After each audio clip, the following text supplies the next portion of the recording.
आहे, राम भक्ताच्या हातून उद्धार आहे. ग्रंथ करते श्रीराम ज्याच्या वदनी श्रीराम ज्याच्या ध्यानी नित्य सावधान श्रीराम वदनी धन्य त्रिभुवनी तो एक. बघा नाथ महाराजांनी पुन्हा हे वाक्य सांगितलं, नित्य नित्य नेम नामे ते प्राणी दुर्लभ लक्ष्मी म्हणलं. ज्याच्या मुखामध्ये भगवंताचं प्रभू रामचंद्राचं नाम आहे, जो नामस्मरण करतोय त्याचं विघ्न चरण धरते म्हणून सांगितलं. त्याला सुद्धा मोक्ष आहे. नुसती कथा ऐकली तर सुद्धा.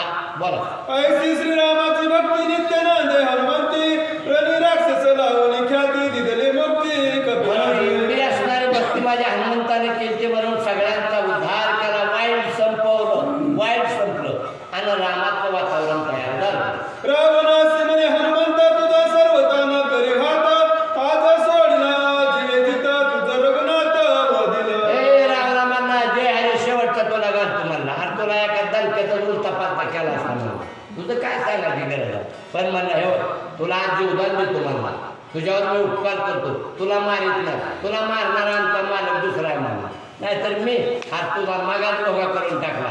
विनंती केली, हात जोडलं, रावणाला सूचना दिली मी. एका जनार्दन शरण झाले लंकापुर दहन हनुमंताचे पुनरागमन सावधान अवधारा.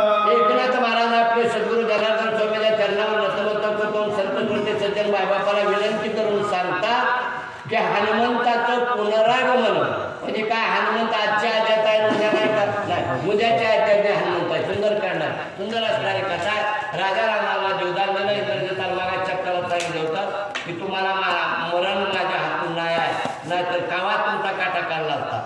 म्हणून सांगतात अवश्य उद्या या आणि रामरसाची गोडी चाका आणि या देहाचं कल्याण करून घ्या. कैसी गेले श्रीराम भेटी कैसे सांगेल सीतेच्या गोष्टी कथा ती गोड गोमटी कृपा दृष्टी अवधारा.